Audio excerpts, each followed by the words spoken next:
Observons encore une coïncidence où le hasard ne peut remplacer la logique cohérente. La distance qui relie les polarités manifestées entre le féminin d'une construction humaine face à un pic dit naturel masculin. Notre-Dame de Paris se situe exactement à 666 km du pêche de Bugarac dans l'Aude. Nous avons exposé au tout début l'importance de la compréhension des différentes utilisations de ce nombre ésotériquement occulte sacré. Pour encore préciser la stratégie de l'interaction soi-je, moi-je des cathares, nous constatons également que Notre-Dame de Paris, représentant le féminin qui donne naissance, se situe exactement à 666 km d'un lieu mémorable de l'horreur mortifère au bas du POG de Montségur dans l'Ariège.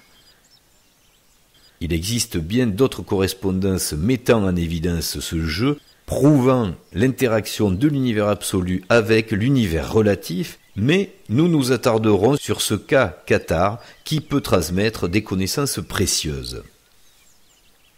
Toutes les distances citées peuvent se vérifier grâce au géoportail IGN français de l'Institut géographique national.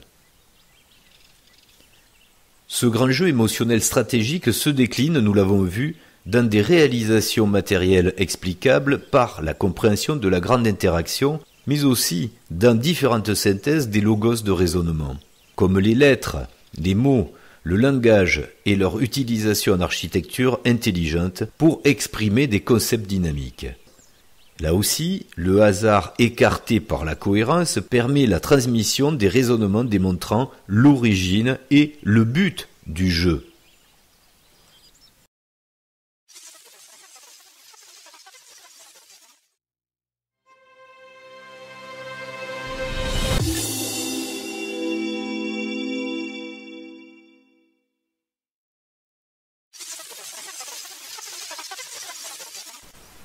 France et métrologie sacrée.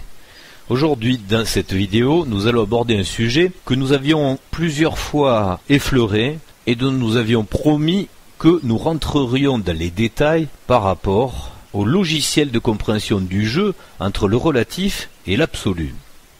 En préambule, on peut planter le paysage intellectuel de ce qui se passe en ce moment sur la métrologie sacrée. On voit qu'il y a beaucoup de monde qui s'intéresse à prendre des mesures. Ah bah, voilà, ouais, c'est ça. Avec tout un tas de logiciels qui sont bien efficaces et heureusement que nous les avons, comme par exemple les cartes IGN ou Google Earth, qui permettent de faire tous ces relevés et de pouvoir s'intéresser à la métrologie. Alors ça nous mène à quoi au final? Au métro. Métro boulot dodo. On n'avance pas plus sur une interprétation, une compréhension de ce qui a trouvé de logique dans ce qui est manifesté à travers des messages mis dans des dimensions ou de la géométrie, et on le verra un petit peu plus loin, dans une logique même implacable à comprendre le relatif et l'absolu, et c'est en quelque sorte un serpent qui se mord la queue. Ce qui foisonne actuellement dans cette recherche de la métrologie sacrée, c'est la quantité de constatations. Oui. Mais nous n'avons pas... Des interprétations qui font sens. On peut le dire comme ça, des interprétations qui font sens manquent vraiment à la réflexion. Et oui, parce que c'est maintenant qu'on en aurait besoin. Si on part du principe que on nous a laissé des messages pour un temps particulier ou que nous sommes laissés des messages, en gros le temps particulier il est un peu maintenant. Voilà. Donc là tu as d'ailleurs donné dans cette phrase pas mal d'éléments. Qui? Alors, on va voir qui. Oui, voilà, qui, quand, pour quand. Et pourquoi? Et là, on va essayer d'être le plus complet possible, sans être trop complexe, puisque, vous le savez, tous ces raisonnements sont issus d'un modèle de compréhension qui est le modèle soi-je. Donc si vous arrivez directement sur cette vidéo sans être passé par la compréhension du modèle soi-je, vous aurez beaucoup de mal à rassembler les pièces du puzzle dans cette explication. Mais on va essayer, le plus clairement possible, de rationaliser cette interprétation avec des mots que tout le monde ou presque pourra comprendre. Déjà, premier précepte, dans cette affaire, il faut avoir étudié et comprendre le fait que nous arrivons à une fin des temps où le jeu nous propose quelque chose d'autre. Ce qui n'est pas évident quand même pour beaucoup de personnes qui n'auraient pas pris en conscience tout ce qui est expliqué sur cette chaîne. C'est pour dire un petit peu le décalage qu'il peut y avoir. Pour autant, je pense que la personne qui n'a pas cette idée qu'on est sur un temps particulier, elle s'intéresse pas non plus au sujet de la vidéo. Non, au sujet de cette vidéo, donc c'est vrai. C'est pas trop grave. Quoique, on peut se poser des questions, puisque dans les métrologues, parce qu'il y a beaucoup de chercheurs en métrologie, on peut les appeler comme ça, certains sont très au fait, on va dire, de tout ce qui est dans l'art du complot et de la compréhension de la fin des temps, et de comprendre que le jeu entier n'est qu'un complot, de toute façon, et ceux qui seraient perdus dans des espèces d'agences de voyage, où juste on va retirer des subsides, on appelle ça des... sans y mettre un sens péjoratif méchant, c'est comme dans le film, c'est humoristique, qu'on peut longtemps se balader à la surface de la planète sans rien comprendre du tout, c'est ce que ça veut dire, tout simplement. Des agences comme ça de fascination en promène-octobre, évidemment, c'est légion. Oui, c'est foison. Des films aussi qui se baladent, on y reviendra un petit peu plus loin d'ailleurs. Mais pour préciser le début de notre propos, de notre fil de raisonnement, il faut tout d'abord bien expliquer que pour que un jeu se déroule, il y a des règles du jeu, et avant d'exposer les différentes preuves de résolution du jeu, c'est pour ça qu'on tient à rappeler que nous sommes dans ce jeu. La preuve que la conscience a du mal à accepter le raisonnement que nous allons développer, c'est que quand on met une personne qui n'est pas prête à accepter ce raisonnement grandiose, puisque quelquefois on va le voir se projeter sur de la création géodésique, donc une création qui n'est pas de la main de l'homme. On touche à une certaine psychiatrie du refus humain de pouvoir envisager ce qu'est Dieu. D'où le fait de rejeter, tout comme par exemple le milieu conventionnel universitaire, qui ne voit dans l'Égypte que des tombeaux, des mesures sacrées on n'en a rien à faire, et que tout ça est totalement exclu. Ou coïncidence. Voilà, les coïncidences. C'est d'autant plus navrant de le constater chez certains qui sont partis du milieu scientifique et qui, eux, normalement, devraient avoir le bon raisonnement concernant la statistique, concernant le redondant factuel, qui ne peut, à un moment, pas relever de ce que tu appelais le fameux grand Dieu hasard qui ordonnerait les choses d'une façon tellement intelligente que on l'accepte comme étant un tirage de dés. La science a changé de concept et la science n'est plus celle qui a fondé la démarche qu'il a fait se nommer science. La nature de la science n'est pas la même. Voilà, oui. C'est l'art de se poser une question et de vérifier toutes les hypothèses possibles pour pouvoir apporter une réponse. Parfois aujourd'hui on a l'impression que la science c'est avoir une réponse et chercher des éléments de démonstration. Et quand on a cette démarche inverse, la coïncidence permet de boucler à la réponse que l'on souhaite donner en fait. C'est bien à la base donc une question de conscience du chercheur. Voilà. Et là, ce que nous allons vous proposer, c'est de faire le voyage en compréhension et dans le temps et donc dans l'histoire du dénouement et de la résolution d'un jeu pour en sortir, par le fait de comprendre que, à l'intérieur d'une conscience qui joue, il fallait bien qu'il y ait ce choc difficile à appréhender entre une constatation qui pour lui est irrationnelle, immatérielle, puisque impossible de par sa propre réalisation, et le fait de le rattacher à quelque chose qu'il ne peut pas imaginer. C'est ça le point de délicatesse de ces constatations, puisque même les chercheurs qui font de la métrologie, ils sont nombreux à s'intéresser au sujet, et ça c'est formidable. Ça veut bien dire que dans les successions de réincarnation, certains se sont laissés pour trace de résolution intuitive de se pencher sur le sujet, et ce sujet est très bon effectivement. Et là, pour faire un petit rappel de la situation actuelle informative sur la métrologie sacrée, c'est pas mal avancé quand même. Le nombre de conférences qui existent, le nombre de métrologues qui s'expriment sur leurs recherches, qui ont pu mettre en évidence cette cohérence, que ce soit dans les pyramides, dans certains monuments, dans la géodésie, mais bon, on va en parler un petit peu plus tard.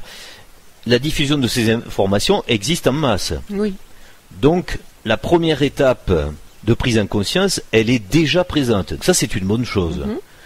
Ce qui manque maintenant, et tous ceux qui ont acquis largement la conscience du modèle soit-jeu ont compris depuis longtemps de quoi il s'agissait, mais pour bien le verrouiller et pour bien l'installer dans cette logique de fin des temps, en résolution, Vous comprenez que la meilleure efficacité pour comprendre la relation entre l'absolu et le relatif, c'est bien d'exprimer dans la matière quelque chose qui n'est pas possible à réaliser par la conscience ou par la main de l'homme. Et quoi de mieux que d'avoir... Et qui traverse le temps aussi. Et qu'on ne peut pas détruire. Voilà. D'ailleurs, on le verra, et selon les logiciels de ceux qui ont exprimé de la métrologie dans la matière ou dans la cartographie, il y a des choses qui peuvent être malheureusement dévariées, et d'autres qui sont beaucoup plus pérennes, hein, comme par exemple les pyramides ou l'île de Pâques. Hein. Donc on met les pieds dans le plat, maintenant qu'on a un peu mieux cerné les bordures du sujet, partant du principe que vous connaissez déjà ces mystères, cette fascination de ces nombres, qui sont d'ailleurs toujours les mêmes, on les rappelle, puisque c'est important de pouvoir aussi les définir. On l'a déjà expliqué dans beaucoup de vidéos, la vidéo avec les pyramides et le symbole de l'absolu. Que vous soyez dans le débarras extraterrestre de n'importe quel point de l'univers, il existe deux nombres très importants qui sont transcendants et universels. Toute humanité intelligente qui va maîtriser le cercle va maîtriser obligatoirement le nombre pi. Et un peu plus complexe, le nombre phi, qui seront ces deux nombres avec lesquels on va jouer. Vous comprendrez la teneur du message. On joue avec deux nombres qui sont compréhensibles et valides dans toute intelligence de société humaine. Alors on ne rentrera pas dans les détails de la pertinence qu'ils ont entre eux pour manifester des fonctionnements, que ce soit chimiques, physiques, dans la matrice. D'ailleurs, la compréhension de ce qui se passe aussi hors matrice, dans l'absolu, ça c'est le sujet d'autres vidéos que nous avons largement diffusées auparavant. Mais pour rester sur le sujet de l'explication métrologique, la grande question va être de bien valider qu'il ne s'agit pas, comme tu le disais, de hasard, de comprendre qui a fait ça, et de savoir où est-ce que ça doit nous mener, donc pourquoi c'est faire. C'est ce que nous allons déterminer dans cette vidéo. Pour être très clair et vous remettre en mémoire des exemples de métrologie sacrée, nous allons prendre un exemple marquant au niveau planétaire, au niveau géodésique, qui ne peut être le fruit du hasard puisque celui-ci a été manifesté non seulement sur des longues distances, mais aussi sur une logique des inverses, on en avait déjà parlé. Donc c'est bien le moment de se pencher sur ce sujet de résolution pour ceux qui font partie de la famille de l'absolu, de la première famille de notre pentagone des résolutions, c'est de comprendre à quoi sert cette métrologie sacrée. Et comprenez bien qu'il y a donc des initiés, il y a des personnes qui sont là dans le jeu en France pour transmettre ce qu'on appelle l'intelligence gnostique, ou pour tout simplement résumer, la transcendance du raisonnement.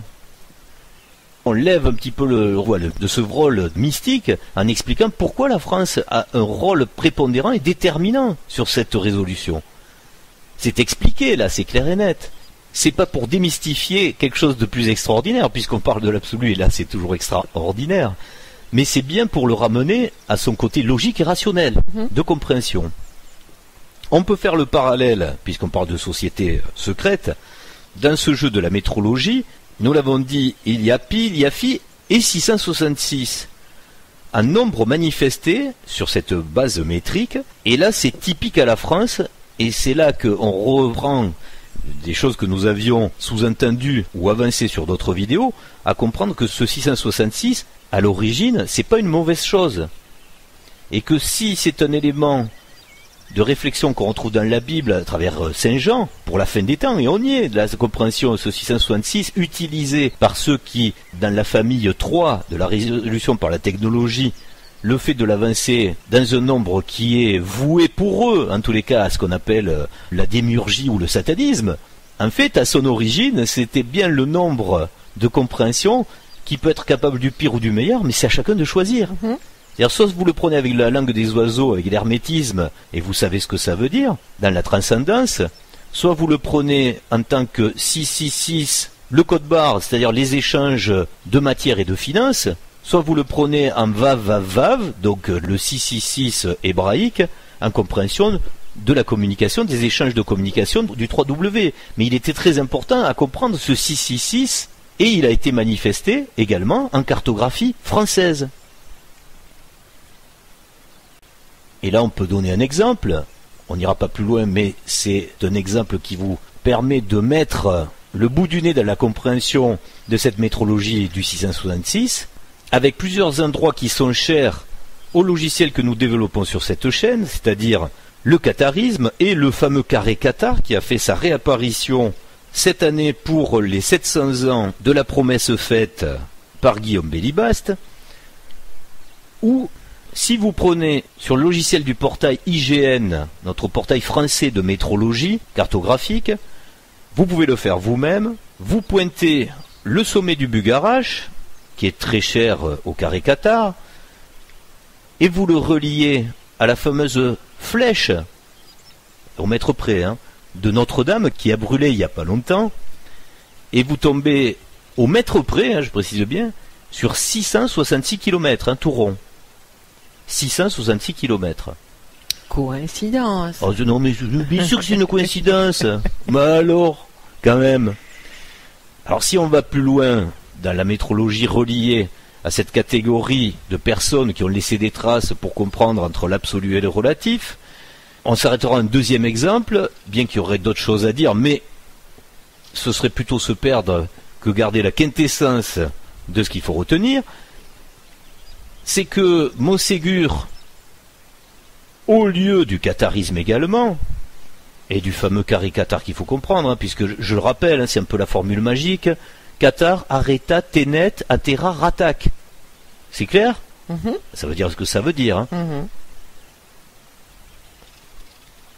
Le lieu précis où ont été brûlés, selon l'histoire, dans le champ au bas du château actuel, on va dire, de Montségur, et pile poil, également, à 666 km de la même flèche dont nous avons parlé juste avant, qui a brûlé il n'y a pas longtemps, de Notre-Dame.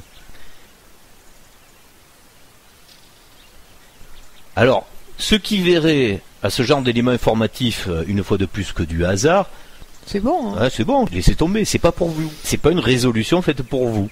Il y a la catégorie de ceux pour qui ça ne provoque rien en eux. Oui, bon, ben voilà, c'est à 666 km. Il y a ceux qui vont trouver ça merveilleux et donc digresser après sur des interprétations.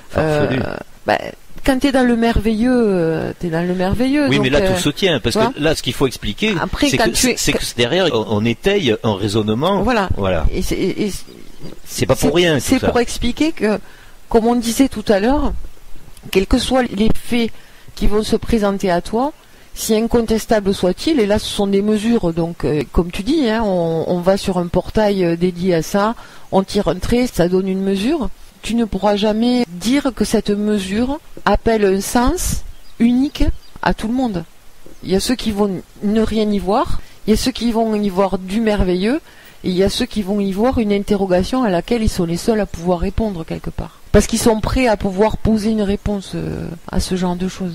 C'est bien pour ça qu'à chaque fois on précise qu'il n'y a rien de bien ou de mal. Chacun dans le jeu est en train de jouer sa partition par rapport à ce que le joueur veut du côté de l'absolu. Chacun a son moment d'errance et son moment de retrouvailles. Donc il n'y a pas des bons et des mauvais dans cette histoire, des performants, des non-performants. Et puis peut-être chacun aussi son moment. C'est un logiciel de compréhension qui ne peut pas parler à tout le monde aussi. C'est pour ça que par exemple le 666, qui est récupéré énormément dans le monde anglo-saxon dans le satanisme, est totalement à l'opposé du 666 français qui était fait pour la transcendance et qui lui par exemple n'est pas du tout présent sur le milieu du 3W informatif, donc Internet. Sur Internet, vous n'avez que l'anglo-saxon qui gagne.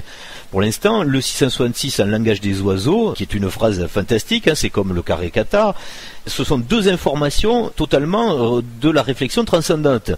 Et personne les diffuse autant que le 666 qui fait peur et qui est fait pour le transhumanisme et tous ces délires. Parce que ce qui fait peur a aussi un attrait, quoi. Si on est encore en recherche de fantastique à un moment de résolution, on ne peut pas arriver au même endroit et au même... C'est fait pour.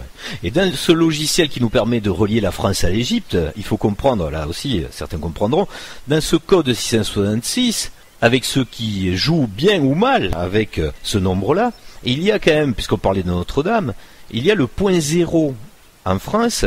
Mais qui est devant Notre-Dame. Qui est juste devant Notre-Dame. À la porte. Qui est une étoile à 8 branches d'ailleurs, comme par hasard. Cette fameuse étoile à 8 branches qui nous est chère également, qui fait partie de notre logiciel. Ce point zéro, à Notre-Dame de Paris, évoque selon si vous êtes du bon ou du mauvais côté d'interprétation du jeu. 0, ça peut être la mauvaise note à l'école, mais sous Notre-Dame, ce sont aussi les piliers des notes pour une autre histoire sur l'île de la Cité. C'est une compréhension que les amoureux de la transmission entre l'Égypte et la France apprécieront, n'est-ce pas? Voilà.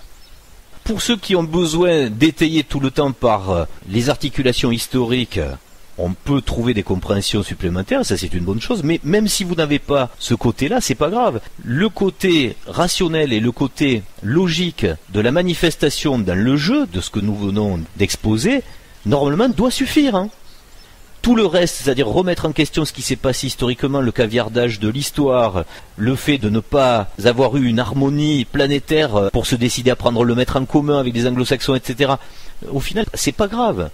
Il existe actuellement tous les éléments rationnels, factuels, pour engager ce raisonnement qui mène vers l'absolu. Ils sont là. Quand tu dis c'est pas grave, je te rejoins, c'est pas grave, hein, mais tu ne peux pas accéder d'une façon saine à ces éléments si tu n'as pas à l'esprit que tu es dans l'obligation de tout remettre en cause et qu'il n'y a pas un domaine, que ce soit l'histoire, la science, qui ne doivent être abordés sous la forme d'un esprit critique. Et on peut le dire, si factuellement les éléments de compréhension sont un succès, ils existent, ils sont là. Dans les faits, qui gagne en ce moment? Même dans le transcendant, c'est marchand, c'est récupéré, comme tu disais, par les marchands du temple. Bien sûr. La communication New Age. Donc le New Age va tout à fait à l'opposé de ça. Pour moi, c'est les marchands du temple modernes, les New Age. Il n'y a pas un le vrai truc qui ne se vend 666, il n'est pas présent. Ah, non. Tout passe par le code barre hein, maintenant. Là. Si tu as réellement en conscience aujourd'hui, un, qu'on n'est pas que matériel, qu'on est spirituel, deux, que l'humanité est confrontée à une fin des temps, et que trois, ça peut générer chez ton prochain que tu es censé aimer d'un amour inconditionnel, des souffrances énormes, comment tu as encore quelque chose à vendre? Oui, un stage, une conférence, un Zoom, tout ce que tu veux. Moi, ça me paraît impensable. Ah mais justement, c'est clair au moins. On sait d'où ça vient, donc c'est parfait. Mais, quelque part, c'est bien. Mais comme tu dis, ça éclaire. Sauf que il y a tellement de magie, il y a tellement de canalisation, de messages, de lumière dans tout ça, que oui, c'est un peu atterrant. C'est pour ça que c'est tellement important d'avoir ces messages qui ont été codés dans des langages universels, et on a parlé des mathématiques, et qui ont été faits pour être durables dans le temps et visibles à l'échelle planétaire. Parce que ça aurait été un château, tu le bombardes, hein, tu le détruis. Quand tu fais Gizeh l'île de Pâques, c'est plus compliqué. Sauf que si tu n'as pas l'ouverture d'esprit d'un côté, de voir les choses, et de l'autre l'esprit critique pour te déprogrammer de tout ce qu'on t'a appris, tu verras rien, ou alors ce que tu verras, tu en feras quelque chose qui n'est pas approprié en fait. Mais comme vous avez ces clés de compréhension, on peut là aussi remercier le fait de gagner un discernement, puisque même le fait de pouvoir interpréter qui fait quoi en ce moment dans la matrice vous permet de pouvoir juger des choses et des gens, parce que un truc tout bête, lorsqu'on est en France, je ne parle pas des anglo-saxons, qu'un anglo-saxon prenne des mots anglais pour s'exprimer, il n'y a rien de plus naturel. Mais normalement, justement, un anglo-saxon devrait lui prendre des mots français, ils en ont pris beaucoup d'ailleurs, mais pour pouvoir faire les résolutions finales au lieu de faire du New Age. Mais là, ce que nous avons ici, c'est un élément très très indicateur.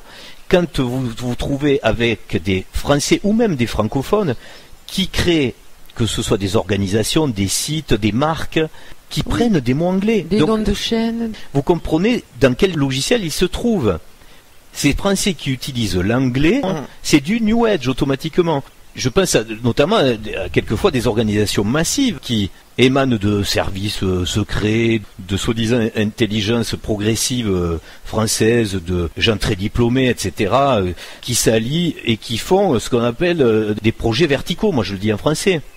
Mais attention, vu que c'est en anglais, il faut peut-être se demander dans quel sens il est fait ce vertical. Est-ce qu'il est fait pour ascensionner ou est-ce qu'il est fait pour creuser, pour aller sous terre Parce que vertical, ça ne veut pas forcément dire s'envoler. Il y a la verticalité qui va vers en bas. C'est le temps des inverses. Mais dans notre grande mansuétude, on le rappelle, on condamne personne. Chacun poursuit son projet. C'est deux projets différents. Voilà, ce sont des projets différents. Et puis, comme on l'a aussi mis en évidence dans la vidéo juste avant, il faut bien se dire que dans cette fin des temps, des personnes infiltrées dans tous les milieux s'entrecroisent et sont là pour pouvoir amorcer ou désamorcer. Le tout, c'est que ça se fasse sans violence et que ce soit avec le plus d'intelligence possible, que chacun aille vers son projet, puisque l'idéal dans tout ça, ce serait que chaque famille poursuive justement son idéal et qu'il n'y ait pas d'interaction contradictoire entre ces familles, puisque le but n'est pas le même, la destination n'est pas la même, mais il n'y a pas à se quereller en fait. C'est juste que chaque famille doit préciser son projet pour le réaliser, point final. Oui. Et c'est ça d'ailleurs le risque de la fin des temps avec le jeu, d'arriver à lisser le plus possible pour que l'intellectuel domine la force physique, pour que chacun puisse préciser avec de l'intelligence son projet.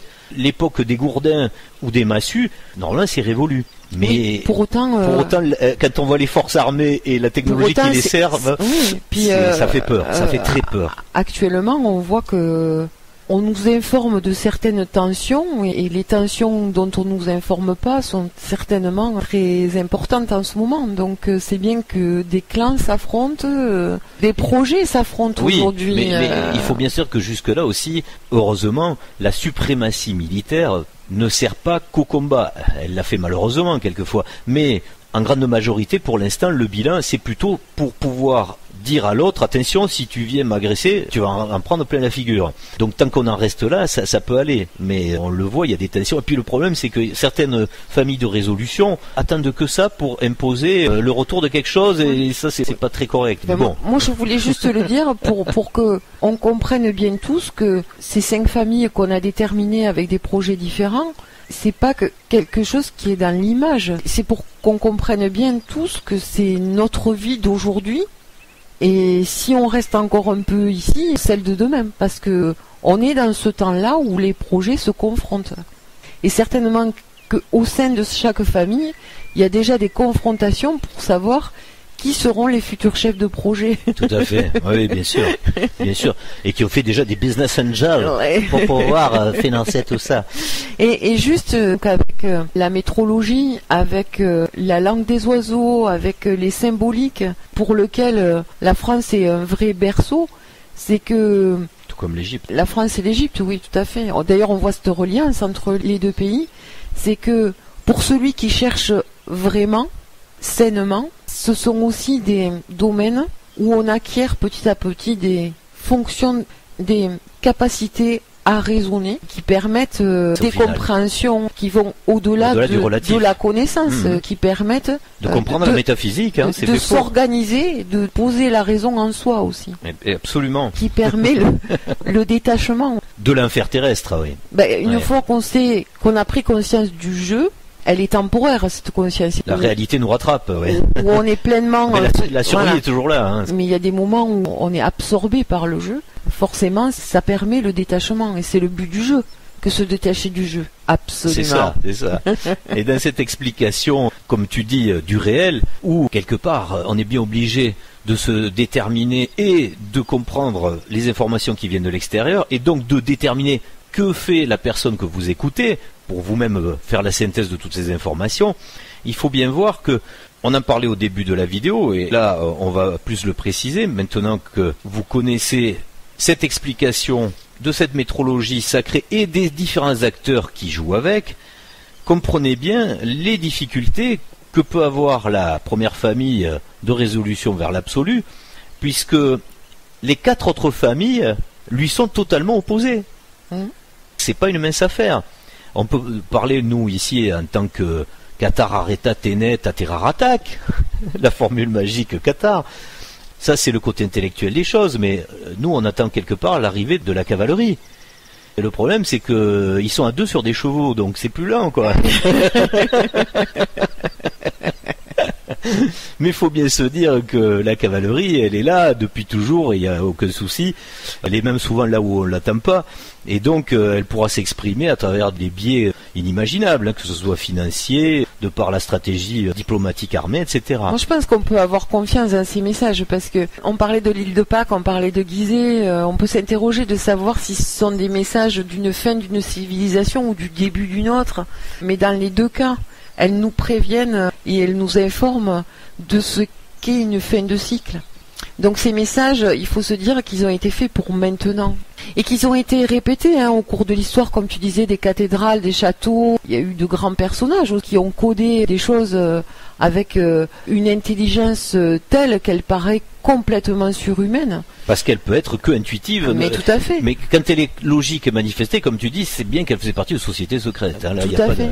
Si on voit la force de ces messages et leur dimension dans tous les sens du terme, que ce soit leur grandeur matérielle, leur puissance, l'intelligence au niveau du codage, ça veut dire qu'ils ont été faits par quelque chose qui est bien au-dessus d'une capacité ordinaire d'un QI comme le mien par exemple, mais qui était suffisamment informé de l'assurance ou l'intuition qu'au moment voulu il serait en capacité d'être perçu, parce qu'une société n'est pas stable dans le temps. Elle évolue d'un côté ou d'un autre, mais elle n'est pas stable.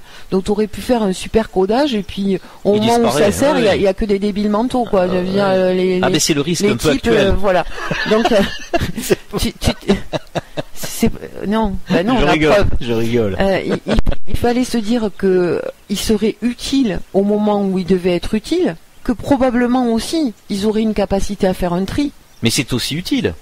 D'ailleurs, puisque, regarde, par exemple, le 666 est utilisé par ceux qui construisent un monde très différent, et c'est grâce à la contrainte qu'ils obligent à tout le reste de la planète que la planète peut se réveiller. Donc, tout va dans le même sens. C'est en ça que le jeu est intéressant, est complexe. Ouais.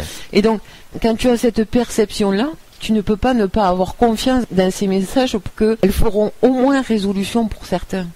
C'est là pour ça, mais factuellement il y a très peu de personnes qui s'en emparent, mais parce que le degré de contrainte n'est pas assez important et l'envie de résoudre pas assez prégnante. Mais tout va dans ce sens-là. C'est un drôle d'équilibre à pouvoir rester C'était ma minute optimiste. Voilà, jusqu'au bout de la résolution. Il faut rester debout là. Le merveilleux, il n'est pas dans la magie. Ici non. Dans les voix que tu entends, on a des choses qui nous ont été laissées, qui sont mesurables, interprétables et qui parlent à peu de gens en fait. Ou alors elle parle en termes de recherche de trésors. Ça prouve bien qu'on est vraiment imprégné dans un monde matériel. Soit les choses sont des tombeaux, c'est-à-dire ça mérite d'être enterré quelque part, soit ça a été fait, un truc très complexe entre plusieurs lieux pour matérialiser des trésors. C'est bien ce à quoi on reconnaît les éléments de résolution de l'absolu, c'est que à chaque fois ils peuvent être utilisés pour le bien ou pour le mal. Donc le libre arbitre du jouet prend vraiment sa place. Donc il n'y a pas de souci. L'attrait de ces trésors a dû aussi transcender peut-être un gars sur 100. Un qui était parti pour chercher le trésor, l'a au final trouvé en lui-même. Donc ça c'est sûr aussi. Donc, pour être très synthétique à travers toutes ces compréhensions, il faut imaginer qu'une vraie bataille est organisée entre ces différentes familles du Pentagone des résolutions, et que, tout comme le 666 est révélateur d'un positionnement, certaines personnes aussi sont la révélation de contradictions, tout comme le 666, Grimaud est un élément de compréhension de qui fait quoi dans cette matrice. Attention, nous parlons dans cette vidéo, à ce jour, de ce que nous connaissons dans la suite des événements de la matrice. Que c'est pas pour défendre qui que ce soit ou incriminer qui que ce soit, c'est pour essayer de comprendre qui fait quoi. Mais vous comprendrez bien que la personne qui a mené une pertinence de raisonnement de tout ce que nous expliquons dans l'hermétisme et la métrologie sacrée, Jacques Grimaud à travers LRDP 1, et toutes les péripéties qui se sont déroulées à la suite du premier film, amputant l'arrivée du deuxième, vous fait comprendre où se trouve chaque personne dans la famille de résolution finale.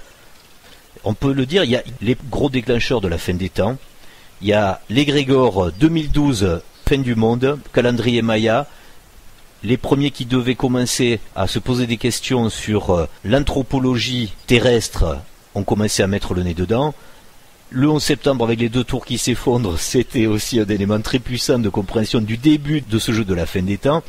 Et le film LRDP1, qui donnait les bases, les premières compréhensions de ce qu'il y avait à chercher justement dans cette métrologie, et dans le symbolisme, et dans l'hermétisme, avec notamment les pyramides, et pas que.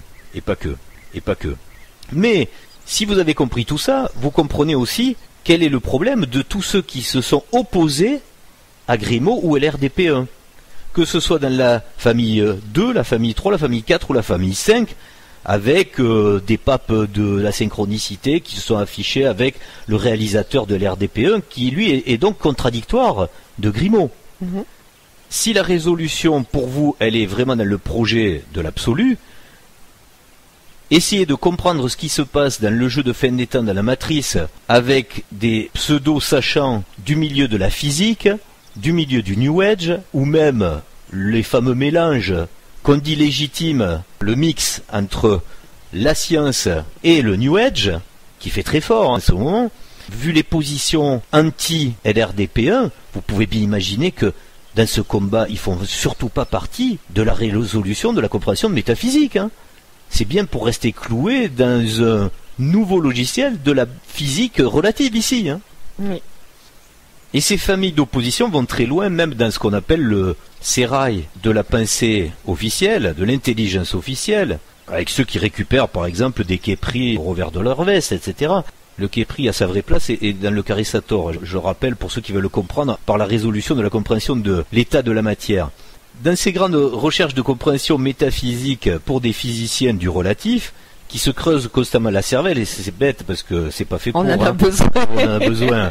Faut pas faire de son cerveau un gruyère. Sinon il y a des trous après. Quand il y a des trous, on n'a pas toujours les mots. Mais ça va très loin dans les corrélations des positionnements intellectuels, que ce soit par rapport à l'état sanitaire, par rapport à l'état énergétique, c'est-à-dire les centrales nucléaires, ou ce qu'on va mettre dans les seringues, etc. Et qui sont les défenseurs d'une ligne, d'une espèce de mémoire, d'un projet. Et ça, il faut le comprendre. S'il n'y a pas une certaine abstraction, s'il n'y a pas un certain recul de compréhension, on peut mais facilement se faire trimballer dans cette logique qui ne reste, il faut le rappeler, que relative. Alors après, ça va très loin dans la fascination, puisque certains de ces physiciens, qui nous parlent aussi de cosmologie, etc., qui font une bouillie de tout ça, vont vous parler du temps, de la fascination qu'on peut trouver dans tous ces paradoxes, alors qu'en fait, au final, il n'y en a pas. S'il y a compréhension, il n'y a pas paradoxe. Et dans le tréfonds de ces réflexions, il faut quand même bien imaginer qu'est-ce que le temps. Dans plusieurs vidéos, à chaque fois, on donne plusieurs éléments, puisque le temps est très complexe. On avait déjà parlé du temps mémoire, de l'obligation à ce qu'il y ait quelque part une mémoire pour que le temps existe, et pour que la matière garde une cohérence. Mais il y a aussi la question de son origine, l'origine donc du temps. Et puisqu'on revient du côté de l'Égypte et voir ce qui a été formalisé en géodésie terrestre, en cartographie, il y a quelque chose qui philosophiquement et symboliquement était très fort, c'était les chercheurs de l'origine du Nil, avec cette symbolique du Nil qui s'écoule, un petit peu comme le temps d'ailleurs, ou comme la matière, puisque c'est de l'eau. Donc il y a quelque chose à comprendre sur ces recherches, tout comme certains chercheurs, Abadi je pense par exemple, qui ont fait de grands voyages très risqués pour l'époque pour aller comprendre l'origine du Nil. Donc de la création, de la matière. Tout ça, c'est bien pour une ouverture de compréhension de l'origine de la création de la matière. Et sortir de cet enfermement relativiste, de cette matrice terrestre relative, où on pourrait croire que la matière est créée in situ. Et il faut aller plus loin. Donc là, si vous connaissez le modèle Soijeux, vous pouvez entrevoir cette réflexion mécanique et logique qui vous donnera l'origine de la matière, les sources du Nil quelque part. D'où la compréhension, après beaucoup plus simple, de l'état de la matière, entre le relatif et l'absolu, ce qui est expliqué dans le Charissator. Tout ça c'est une même compréhension, et il faudra même aller plus loin pour la finaliser, avec toujours cette compréhension du temps, le fait d'entrevoir que le temps c'est aussi la matière active, mué par une énergie, d'où cette recherche mystique des origines du Nil, donc de l'énergie, de ce qui se transporte. Et qu'est-ce qui en est la cause? On peut sous un certain aspect en faire une synthèse orientée sous un angle particulier, vu d'ici, vu du relatif. Le temps, c'est une combinaison de tout ce qui se manifeste, que ce soit d'ailleurs dans la compréhension du relatif, mais aussi de l'absolu. D'où le gros problème, et vous imaginez bien l'importance de ce problème, par les New Age, qui de façon fascinante et militante sont des nihilistes, disent que le temps n'existe pas, qui est un raisonnement qui vous empêche cette progression. Si vous en restez à la mystique de ces multivers, multicouches, le temps n'existe pas, ou le passé, ou le futur c'est la même chose, etc. Si vous êtes en décohérence d'intelligence sur ce principe de compréhension-là, c'est déjà une barrière sur la compréhension relative absolue, sur la métaphysique. Hein. Ah, c'est la voie du rien. Hein, c'est la voie du rien, rien, rien. C'est une secte énorme. C'est le New Age. C'est d'ailleurs fou que, sous un aspect plus spirituel, un être humain puisse se projeter dans le rien et en être heureux. Il faut avoir pris quelques substances antéogènes quelque part. Ben, je sais pas. Ayahuasca et compagnie, ouais. L'infini dans le rien, moi je trouve que c'est une forme de suicide. Ça n'est un. Réellement, oui, ça n'est un, tout à fait. Ben, quelque part, si on file la métaphore culinaire, ce sont des pâtissiers du millefeuille temporel qui n'ont pas consulté les vrais millefeuilles du grand livre des recettes. Oh, fabuleux. Hein? Magique. Voilà. Et le meilleur pâtissier, ce soir. Voilà, une drôle de cuisine, tout ça. Voilà, donc on essaye évidemment à chaque fois de préciser toute cette compréhension dans ce contexte chaotique de bouleversement, en jeu de mots et d'esprit. On peut comprendre deux niveaux de mesure à appréhender à chaque fois. On a eu l'occasion d'en parler avec des grands maîtres, puisqu'on est en métrologie. C'est la bonne température pour mettre un terme au mètre. Un thermomètre. À vous de comprendre comment ça s'écrit. Est-ce que vous voulez vraiment abolir les températures ou l'autorité mal placée? À vous de choisir comment vous l'écrivez. Et sur un plan plus personnel, le seul maître qui puisse m'être utile, c'est le maître étalon de Sèvres, à ne pas mettre entre toutes les mains, puisqu'il n'y a que la France qui peut les mettre. Dans sa dimension linguistique également. Tout ceci, c'est pour la réflexion. On remercie au passage le grand maître qui nous a inspiré ces jeux de mots et jeux d'esprit.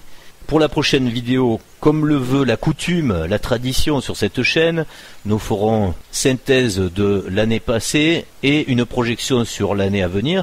Il n'y a pas que certains magazines qui ont le droit de mettre plein de petites symboliques pour qu'elles soient interprétées. Nous nous sommes déjà expliqués sur ce fonctionnement qui est très pervers. Le fameux 666 sera encore à l'honneur, il sera toujours là. Et nous ferons cette synthèse avec plaisir pour le début de l'année 2022. Puisque nous sommes assujettis à un calendrier, il existe. Il y aura bel et bien une fin des temps à une date donnée. L'important est de ne pas forcément connaître cette date, mais de pouvoir se positionner correctement en temps et heure. Et ça, à chacun son intuition pour pouvoir le faire. À bientôt. Au revoir. Au revoir.